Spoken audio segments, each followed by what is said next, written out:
నమస్తే, welcome to one TV news. ముందుగా బులెటిన్లో హెడ్లైన్స్ చూద్దాం.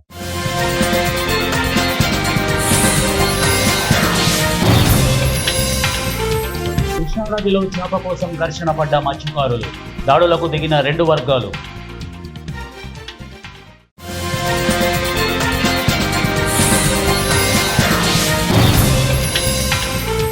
కూటమి ప్రజాపాలనలో ప్రతి ఒక్కరికి మేలు జరుగుతోంది. చీఫ్ విప్ జీవి ఆంజనేయులు.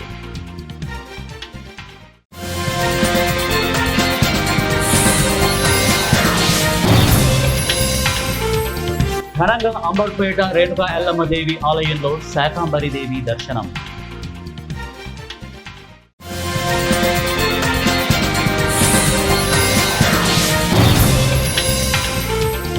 లక్షలాది ఎకరాలను సాగులోకి తీసుకురావడమే ప్రభుత్వ లక్ష్యం. ఎమ్మెల్యే మాలోతు రామదాస్ నాయక్. డీటెయిల్స్ చూద్దాం. శ్రీశైల డ్యాం దిగువన మంగళవారం కృష్ణానదిలో రెండు వర్గాల మత్స్యకారులు ఒక చేప కోసం ఘర్షణ పడ్డారు. స్థానికులు తెలిపిన వివరాల మేరకు లింగాలగట్టు వైజాగ్ క్యాంపులోని మత్స్యకారుల మధ్య ఆధిపత్య పోరు గత కొద్ది రోజుల నుండి నడుస్తోంది. రెండు వర్గాలు, ఒకటి జనసేన పార్టీకి చెందినది, మరొక వర్గం టీడీపీకి చెందినవి. ఈ రెండు వర్గాలు చేప కోసం పడవ తెడ్లతో కొట్టుకున్నారు. డ్యాం వరద ప్రవాహం తగ్గడంతో మంగళవారం గేట్లు మూసివేశారు. దీంతో మత్స్యకారులు డ్యాం ముందు భాగంలో వలలు వేశారు. ఇరు వర్గాలకు చెందిన వలల మధ్యలో ఓ చేప చిక్కింది. ఆ చేప తమదంటే తమదని ఒక వర్గంలోని పోలయ్య, బుజ్జి, నూకరాజు, ఇక గొందీశ్వరరావు, మరో వర్గంలోని నామరాజు, టి శ్రీను, సిహెచ్ రమణలు ఘర్షణ పడ్డారు. నదిలోనే పడవలపై తెడ్లతో ఒకరిపై ఒకరు దాడి చేసుకున్నారు. ఈ దాడిలో 8 తెడ్లు విరిగిపోయాయంటే పరిస్థితి ఎంత తీవ్రంగా ఉందో అర్థం చేసుకోవచ్చు. గాయపడిన వారికి ప్రైవేట్ ఆసుపత్రిలో చికిత్స చేయించారు. కాగా ఇరు వర్గాలు టూ టౌన్ పోలీస్ స్టేషన్లో పరస్పరం ఫిర్యాదు చేసుకున్నట్లు కూడా తెలుస్తోంది.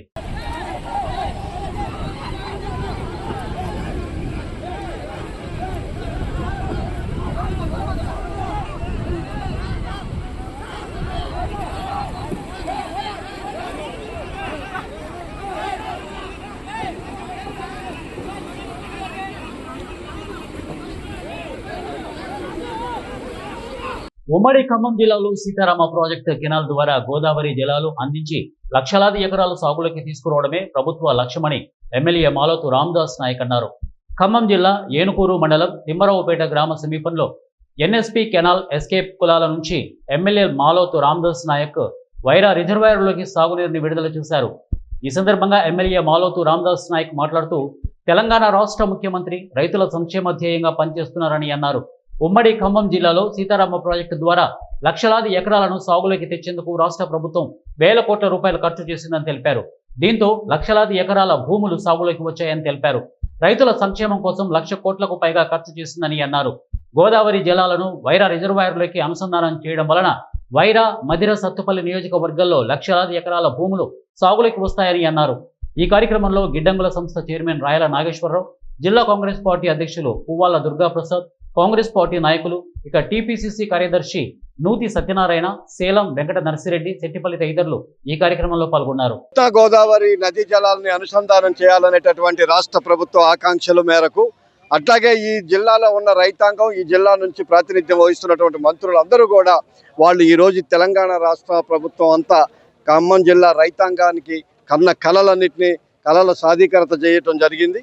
ముఖ్యంగా ఈ జలాలను తీసుకురావడానికి మరి మన ఎమ్మెల్యే రామదాస్ నాయక్ గారు అభ్యర్థన మేరకు మరి తొలిసారి అసెంబ్లీలో మాట్లాడినప్పుడు ఇదే అంశం పైన చర్చించడం వలన ఆ తర్వాత దీని మీద సుదీర్ఘకాలంగా ఉన్నటువంటి తుమ్మల నాగేశ్వరరావు గారి పర్యవేక్షణ, ఆయన ఆధ్వర్యంలో, అట్లాగే బట్టి విక్రమార్క గారు ఈ ప్రాంతానికి సంబంధించినటువంటి ఆర్థిక శాఖ మంత్రిగా ఉండటం వల్లనే ఆర్థిక పరంగా కూడా ఎన్ని ఇబ్బందులున్నా ఈ రాష్ట్ర ప్రభుత్వం ద్వారా మరి అవన్నింటినీ కూడా అధిగమించి 100 కోట్ల రూపాయలు ఒకేసారి దీనికి శాంక్షన్ ఇచ్చి కేబినెట్ అందరూ కూడా మరి వీళ్ళందరూ కూడా ఆమోదించి ఈ నీటిని తీసుకురావడానికి సహకరించినందుకు వాళ్ళందరికీ కూడా వైరావాసిగా తేలేనోళ్ళు 10 సంవత్సరాల అధికారంలో ఉండి తేనోళ్ళు, చేతగానోళ్ళు, ఇవ్వనోళ్ళు, సహకరించినోళ్ళు ఈ నీళ్లు వైరాకు పోవు, ఈ నీళ్లు వెనుకూరుకు ఉపయోగపడవు, జునుడుపాడకు అసలే రావు, తీసుకొని కిందికి తీసుకొని పోతారు, ఈ మళ్ళీ ఆంధ్రాకి ఇచ్చే కార్యక్రమం ఇది అని రకరకాల మాటలు చెప్పి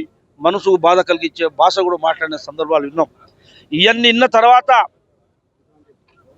తల తాకటి పెట్టైనా ఈ 3-4 నియోజకవర్గ 4 మండలాలకి వైరాజ్యులకు నీళ్ళు పోవాలని చెప్పేసి కంకణం కట్టుకొని ఆ నీళ్ళని నిన్న గోదావరి నీళ్లు జులూరుపాడు దాకా నీళ్ళు వచ్చి అక్కడ రాజీవ్ కెనాల్ గేట్లను ఎత్తేసి ఈరోజు వైరా చెరువులోకి నీళ్లు వదులుతూ ఉన్నాం. ఎవరైతే అనుమాన పడ్డారో, ఎవరైతే ఈర్ష్య పడే వాళ్ళు ఉన్నారో వాళ్ళ యొక్క దుర్బుద్ధి అంతా పటాపంచలు చేసేయడం కోసం మీ ద్వారా వాళ్ళకి తప్పుడు విధానం భవిష్యత్తులో మానండి, సహకరించే వాళ్ళకు పనిచేసే వాళ్ళకు సహకరించండి, ఆశీర్వదించండి అని చెప్పేసి తెలియడం కోసం వాళ్ళ యొక్క కుయక్తులన్నీ కూడా ఇలా పట్టాపంచులు అయిపోయినాయి అని చెప్పేసి మీ ద్వారా వాళ్ళకి తెలియజేస్తా ఉన్నారు. జూలూరుపాడ్, ఏన్కూర్, వైరా కలిపి 60,000. మళ్ళా నేను గార్లొడ్డు కాడ అటు గార్లొడ్డు జన్నారంకి పై భాగం ఉంది, వాళ్ళకు కూడా లిఫ్ట్ ఇరిగేషన్ తెచ్చే కార్యక్రమం మొదలుపెట్టినాం. ఖమ్మం జిల్లా కల్లూరు మండలంలో సాగునీరు లేక వేసిన పంటలు ఎండిపోతున్నాయని కాంగ్రెస్ సీనియర్ నాయకులు ఆర్య వైశ్య జిల్లా అధ్యక్షులు పసుమర్తి చంద్రరావు, రాష్ట్ర వ్యవసాయ శాఖ మంత్రి తుమ్మల నాగేశ్వరరావు, మంత్రి పొంగులేటి, ఎమ్మెల్యే రాగమయ్య దృష్టికి తీసుకెళ్లడంతో గోదావరి జలాలను సీతారాం ప్రాజెక్టు ద్వారా నీటిని విడుదల చేసి రైతులను ఆదుకోవడంపై ప్రత్యేక కృతజ్ఞతలు తెలియజేశారు. ఈ సందర్భంగా గంగమ్మ తల్లికి పూలమాలలతో పసుపు కుంకుమలు వేసి పూజా కార్యక్రమం చేశారు. ఈ సందర్భంగా ఆర్య వైశ్య జిల్లా అధ్యక్షులు పసుమర్తి చంద్రరావు, మాజీ సర్పంచ్ బంకా బాబు మాట్లాడుతూ మన ప్రభుత్వం ఎంతో చిత్తశుద్ధితో పనిచేస్తోందని, మంత్రి తుమ్మల నాగేశ్వరరావు రైతు కుటుంబంలో నుండి వచ్చినవాడు కనుక ముందు చూపుతో రైతులను ఆదుకునేందుకు సత్తుపల్లి నియోజకవర్గాన్ని ఎంతో అభివృద్ధిలో తీసుకుని వెళ్తున్నారని, రాబోయే రోజుల్లో కాంగ్రెస్ ను మరోసారి ఆదరించవలసిన అవసరం ఎంతైనా ఉందని, రైతులు కృతజ్ఞత కలిగి ఉండాలని వారు అన్నారు. మండలాల అభివృద్ధి కోసం మన ఎమ్మెల్యే గారు కృషితో రాష్ట్ర మంత్రివర్యులు వ్యవసాయ శాఖ మంత్రులు తుమ్మల నాగేశ్వరరావు గారు దూరదృష్టితో ఈ సీతారామ ప్రాజెక్టు లింక్ కెనాల్ ఏర్పాటు చేయటం, ఆ రోజు మన అర్ధరాత్రి తీసుకెళ్ళి అందరూ ఎమ్మెల్యే గారి అధ్యక్షన అర్ధరాత్రి తీసుకెళ్ళి ఆ లింక్ కెనాల్ ఓపెనింగ్ చేయటం, ఈ నీళ్లు వస్తాయా మనకి ఇంత దూరం వస్తాయా రావా అనే అపనమ్మకంతో ఉన్నందుకు ఈరోజు సాగర్ కెనాలు ఎక్కడో యూట్యూబ్ ఊడిపోతే అది మరమ్మతులు అవుతున్న సందర్భంలో ఈరోజు నార్మల్ కానివ్వండి లేదా చల్లుకునే కానివ్వండి దమ్ము ఎండిపోతున్న సందర్భంలో ఆ లింక్ కెనాల్ నీళ్ళు ఇవాళ అధికారులు చొరవ తీసుకొని ఇవాళ తుమ్మల నాగేశ్వరరావు గారి అధ్యక్షతన ఈరోజు ఈ నీళ్ళు వదలటం అనేది ఎంత హర్షించదగ్గ విషయమో రైతులు గమనించాలి. మన ప్రభుత్వం చిత్తశుద్ధితో తుమ్మల నాగేశ్వరరావు గారు వ్యవసాయ శాఖ మంత్రిగా ఉండటం, మన నియోజకవర్గానికి ఆడపడుచు అయినటువంటి ఎమ్మెల్యే రాగమయ్య గారు ఈ నియోజకవర్గంలో ఉండటం కూడా చాలా గొప్ప విషయం, హర్షించదగ్గ విషయం. కాబట్టి రైతులు కూడా ఆలోచించి దానివల్ల ఏమైందంటే సడన్గా వర్షాలు ఆగిపోవటం వల్ల నార్మల్ ఎండిపోతున్నాయి, వేసిన పొలాలు కూడా ఎండిపోతున్నాయి. ముఖ్యంగా కల్లూరు మండలంలో సాగర్ మీద ఆధారం, ఎన్ఎస్పి సాగర్ మీద ఆధారం. మరి సడన్గా నీళ్ళు రాకపోతే వర్షాలు ఆగిపోతే పొలాలకి చాలా ఇబ్బంది లాస్ వచ్చేటట్టున్న రైతులకి. మొన్న రైతుల్ని అందరు కలిసి ఏదో రకంగా నీళ్ళు వచ్చి ఏర్పాటు చేయండి అని అడగడం జరిగింది. రైతులు వెంబటే తుమ్మల నాగేశ్వర గారికి మంత్రి గారికి వ్యవసాయ శాఖ మంత్రి గారికి ఫోన్ చేసి రైతులు అడుగుతున్నారని చెప్పడం జరిగింది. ప్రెస్ మీట్లో కూడా చెప్పి మా ఎమ్మెల్యే గారు కూడా కలిసి ఎమ్మెల్యే గారి ద్వారా మరి గవర్నమెంట్ తెలియపరచంగా వెంబటే నీళ్ళు వదిలారు 4వ రోజు.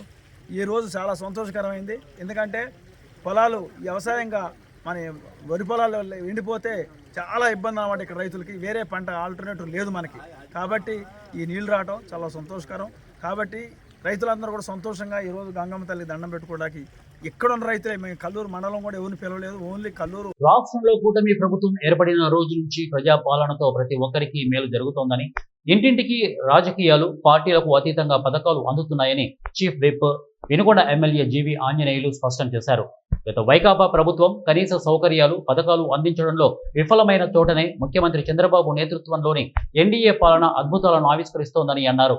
వినుకొండ పట్టణంలోని 27 వార్డు స్వీపర్ కాలనీలో సుపరిపాలనలో తొలి అడుగు ఇంటింటికి తెలుగుదేశం ప్రచారం కార్యక్రమంలో ప్రభుత్వ చీఫ్ విప్ ఎమ్మెల్యే జీవి ఆంజనేయులు పాల్గొన్నారు. ఇంటింటికి తిరిగి ప్రజలతో ముచ్చటించారు. ప్రభుత్వ సంక్షేమ పథకాలు, సుపరిపాలన లక్ష్యాలు, వాటి అమలు తీరు గురించి వివరించారు. అనంతరం ఆయన మీడియాతో మాట్లాడుతూ పేదల ఆర్థిక భద్రత కోసం చేపట్టిన సూపర్ 6 పథకాలు అన్ని వర్గాలకు లబ్ధి చేకూరుస్తున్నాయని పేర్కొన్నారు. 3 ఉచిత గ్యాస్ సిలిండర్లతో పాటు ఆగస్టు 15 నుంచి మహిళలకు ఉచిత బస్సు ప్రయాణం ప్రారంభమవుతుందని ప్రకటించారు. పింఛన్లు పెంపు, కొత్త పింఛన్ల మంజూరుకు చర్యలు తీసుకుంటున్నామని తెలిపారు. వినుకొండకు సంబంధించి ప్రత్యేకంగా శాశ్వత మంచినీటి పథకం కోసం 210 కోట్ల నిధులు మంజూరు చేయించినట్లు వెల్లడించారు. మంత్రి నారాయణ సహకారంతో 3 చెరువులను అనుసంధానించి పెద్ద చెరువుగా మారుస్తామని, 3 నెలల్లో టెండర్లను పిలిచి పనులు ప్రారంభించి 2.5 సంవత్సరాల్లో పూర్తి చేస్తామని హామీ ఇచ్చారు. ప్రతి ఇంటికి ఉచిత కుళాయి ఏర్పాటు చేస్తామని చెప్పారు. ఇదే సందర్భంగా జగన్ నేతృత్వంలోని గత వైకాపాపై తీవ్ర విమర్శలు చేశారు. కొట్టండి, చంపండి వంటి వ్యాఖ్యలు ప్రజాస్వామ్యానికి విరుద్ధమని, ఇవి సమాజాన్ని వెనక్కి తీసుకెళ్లే అజ్ఞాన సంస్కృతి అని అభిప్రాయపడ్డారు. ప్రజల సంక్షేమం కోరి బాధ్యతాయుతమైన మాటలు చెప్పాల్సిన నాయకులు రెచ్చగొట్టే భాష ఉపయోగించడం బాధాకరమని అన్నారు. వారి మాటలు చేతలకు తగినట్లే గత వైకాపా ప్రభుత్వంలో గంజాయి బ్యాచ్లు, అరాచక పాలన పెచ్చువీయిందని విమర్శించారు. ఇక అందుకే చీకట్ల నుంచి వెలుగుకు దారి తీసే చంద్రబాబు ప్రభుత్వాన్ని ప్రజలు ఆశీర్వదిస్తున్నారని వారన్నారు. మంత్రి నారాయణ గారి సహకారంతో 210 కోట్ల నిధులు తీసుకొచ్చాం. ప్రతి వార్డు, ప్రతి బజార్కి మరి ట్యాపులు ఇచ్చి, ఇంటింటికి ట్యాపులు ఇచ్చి మంచినీటి, శాశ్వత మంచినీటి పథకాన్ని ప్రజలకు అందిస్తాము. రానున్న 2.5 సంవత్సరాల్లో మొత్తం పూర్తి చేస్తాం. రానున్న 3 నెలల్లో టెండర్ ప్రాసెస్ అయిపోయి పనులు మొదలవుతాయి. 2.5 సంవత్సరాల్లో మొత్తం స్కీమ్ మొత్తం పూర్తి చేసి మరి 2 years లోనే ప్రజలకు అందించే విధంగా ముందుకెళ్తాం. ఎన్నో సంవత్సరాల కళ, పేదల కళ, ఇంటింటికి మంచినీళ్ళు కావాలి, ప్రతిరోజు మంచినీళ్ళు కావాలని ప్రజల కళలు ఈ రోజు నెరవేరుతున్నాయి. చంద్రబాబు గారు, ముఖ్యమంత్రి గారు చంద్రబాబు గారి సహకారంతో శాశ్వత మంచినీటి పథకం ప్రజలకు అందిస్తున్నాము. మంచినీటి సమస్య శాశ్వతంగా పరిష్కారం కాబోతా ఉంది. నాకు చాలా సంతోషంగా ఉంది. ఎన్నో ఏళ్ల నుండి ఈ మంచినీటి సమస్య పరిష్కరించాలని నా కోరిక. 3 చెరువులు కూడా అనుసంధానం చేసి పెద్ద చెరువు చేసి 365 రోజులు ప్రతిరోజు మంచినీళ్ళు ఇచ్చే విధంగా ఈ పథకాన్ని ముందుకు తీసుకెళ్తాం. ప్రతి ఇంటికి ప్రభుత్వ ఖర్చులతో ట్యాప్ వేసి మంచినీళ్ళు కూడా అందిస్తామని సందర్భంగా తెలియజేస్తున్నా. ఈరోజు ప్రభుత్వ పథకాలు, సూపర్ 6 పథకాలు ప్రతి ఒక్కరికి అందుతున్నాయి. పార్టీలకు అతీతంగా అందుతున్నాయి. ఇందాక ఒక వైఎస్ఆర్ పార్టీ కార్యకర్త కలిసి, ఏమండి మాకు కూడా ఈ పథకాలు అందినాయి, మా బిడ్డలు ఇద్దరికి డబ్బులు వచ్చినాయి, మాకు చాలా సంతోషంగా ఉందని చెప్తే మాకు ఆనందం వేసింది. మేము ఎప్పుడు కూడా పార్టీలు చూడం, పేదలకు అందించాలనే చూస్తాం తప్ప పార్టీలకు అతీతంగా ఈరోజు సూపర్ 6 పథకాలు రాష్ట్రంలో అమలు చేస్తున్నాం. వంట గ్యాస్ 3 గ్యాస్ సిలిండర్లు సంవత్సరానికి ఉచితంగా 3 గ్యాస్ సిలిండర్లు అందజేస్తున్నాం. అలాగే 3,000 పెన్షన్ 4,000 చేయడం గొప్ప విషయం. ఎందుకంటే గత ముఖ్యమంత్రి 10,50,000 కోట్ల అప్పులు చేసి ప్రజలు నెత్తిన పడేసి వెళ్ళాడు. ఈ రోజు ప్రజల మీద ఉన్న భారాన్ని మరి ఎన్డీఏ ప్రభుత్వం, ముఖ్యమంత్రి చంద్రబాబు గారు ప్రతి నెల వడ్డీలు కడుతూ, ప్రతి నెల అప్పులు తీరుస్తూ అదనంగా ఈరోజు సంక్షేమ పథకాలు అందించడం. నంద్యాల జిల్లా శ్రీశైలం స్వామివారి ఆలయంలో పనిచేస్తున్న కాంట్రాక్ట్ పరిచారక విద్యార్థి స్వామివారి కుండి నుంచి బుధవారం తెల్లవారుజామున 25,000 రూపాయలను దొంగలిస్తూ సీసీ ఫుటేజ్ కు పట్టుబడ్డ వైనం చోటు చేసుకుంది. దొంగలించిన డబ్బు మరియు నిందితుడిని అదుపులోకి తీసుకుని ఆలయ చీఫ్ సెక్యూరిటీ ఆఫీసర్ విచారణ చేపడుతున్నారు.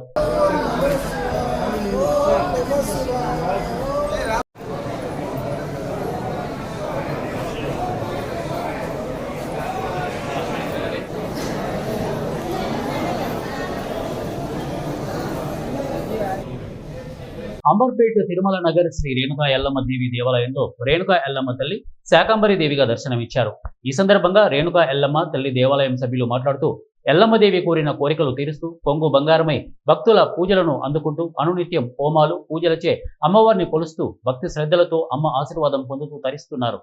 బోనాలు చేస్తాము, శ్రావణ మాసంలో వార్షికోత్సవం చేస్తాము, మళ్ళీ దసరా నవరాత్రులు చేస్తాము, కార్తీక మాసం శివ పూజలు చేస్తాము, అన్నీ చేస్తున్నాము. నాగలక్ష్మి అమ్మవారికి ఏ పూజలు చేయాలనో, నాగుల పంచమి, నాగుల చవితి ప్రతి ఆషాఢ మాసం ప్రతిరోజు అభిషేకాలు చేసుకుంటూ, శివుడికి అభిషేకాలు చేసుకుంటూ, అమ్మవారికి అభిషేకాలు చేసుకుంటూ ప్రతిరోజు ప్రజలను అందరు కూడా వచ్చి అందరు పాల్గొంటారు.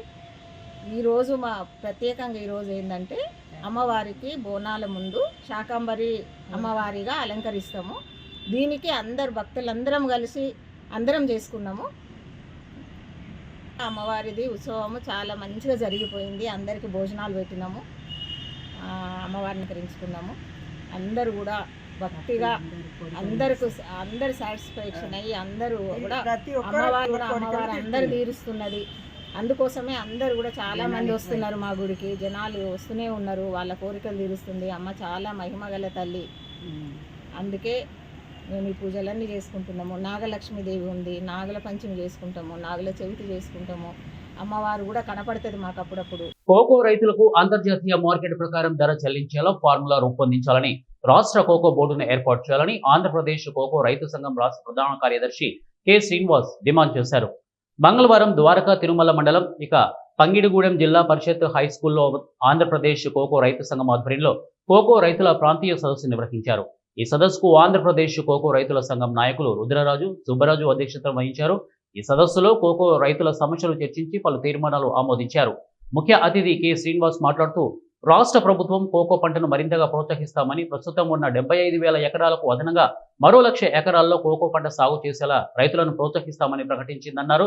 ప్రస్తుతం ఉత్పత్తి అవుతున్న కోకో గింజలను మార్కెట్లో అమ్ముకోవడానికి రైతులు అనేక ఇబ్బందులు పడుతున్నారని ఆందోళన వ్యక్తం చేశారు. మరో 1,00,000 ఎకరాలు పెంచితే ఆ పంటను రైతులు ఎక్కడ అమ్ముకోవాలని ప్రశ్నించారు. సరైన మార్కెటింగ్ సౌకర్యం లేకపోతే కోకో రైతులు మరింతగా ఇబ్బందులు పడాల్సి వస్తుందని చెప్పారు. రాష్ట్రంలో కోకో బోర్డు ఏర్పాటు చేయాలని, విదేశీ కోకో గింజల దిగుమతులు నిలుపుదలలు చేయాలని డిమాండ్ చేశారు. అంతర్జాతీయ మార్కెట్ ధర వచ్చేలా ఫార్ములా రూపొందించి కోకో గింజలకు ధర నిర్ణయించి అమలు చేయాలని కోరారు.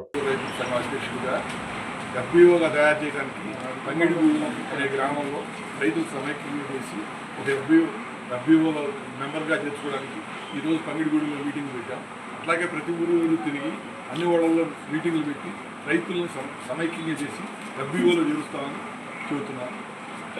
రైతులందరూ రాష్ట్రం మొత్తం రైతులందరూ ఎఫ్పిఓగా తయారై కంపెనీలకు పోటీగా మార్కెట్గా ఇంటర్నేషనల్ మార్కెట్లో కోకో గింజలు అమ్ముతామని చెబుతున్నాం. అదేవిధంగా కోకో గింజల్ని ఇంటర్నేషనల్ మార్కెట్లో ఇంటర్నేషనల్ రేటుకి కంపెనీల చేత కొనిపించే విధంగా చేయాలని మా కార్యక్రమాలు చేస్తున్నాం. 50 రూపాయల సబ్సిడీతో 500 రూపాయలు ధర నిర్ణయించి కొనుగోలు చేస్తామని చెప్పారు. కానీ ఇంకా చాలామంది రైతుల దగ్గర ఆ పద్ధతులు కొనుగోలు చేయకపోవడం వల్ల రైతులు నష్టపోయిన పరిస్థితి కూడా ఉన్నది. అయితే అంతర్జాతీయ మార్కెట్ ధర 750 రూపాయల నుంచి 850 రూపాయలు పైగా ఉన్నా సరే ఆ ధర రాకుండా మధ్యస్థంగా ధర నిర్ణయించడం వల్ల కూడా రైతులు నష్టపోయిన పరిస్థితి కనబడతా ఉన్నది. ఇవాళ అంతర్జాతీయ మార్కెట్ ధర 2024 వరకు ఇచ్చిన కంపెనీలు 2025 సంవత్సరాలు ఎందుకు ఇవ్వలేదని చెప్పేసి మేము ప్రశ్నిస్తా ఉన్నాం. అంటే కంపెనీలన్నీ కూడా సిండికేట్గా మారి కోకో రైతులను తీవ్రంగా నష్టపరుస్తా సరే. ఇవాళ బులెటిన్ ముగించే ముందు హెడ్లైన్స్ మరొకసారి.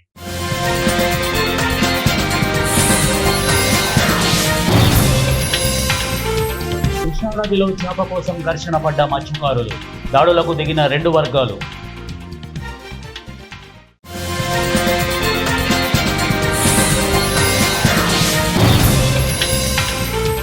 కూటమి ప్రజాపాలనలో ప్రతి ఒక్కరికి మేలు జరుగుతోంది, చీఫ్ విప్ జీవి ఆంజనేయులు.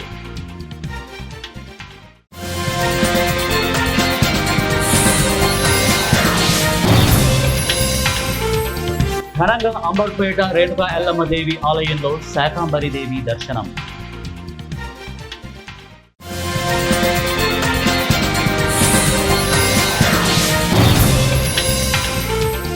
లక్షలాది ఎకరాలను సాగులోకి తీసుకురావడమే ప్రభుత్వ లక్ష్యం, ఎమ్మెల్యే మాలోతు రామ్దాస్ నాయక్. ఇవి బులెటిన్ అప్డేట్స్. నెక్స్ట్ బులెటిన్లో కలుద్దాం. Until then keep watching 1 TV. ప్రతిక్షణం ప్రజల పక్షం.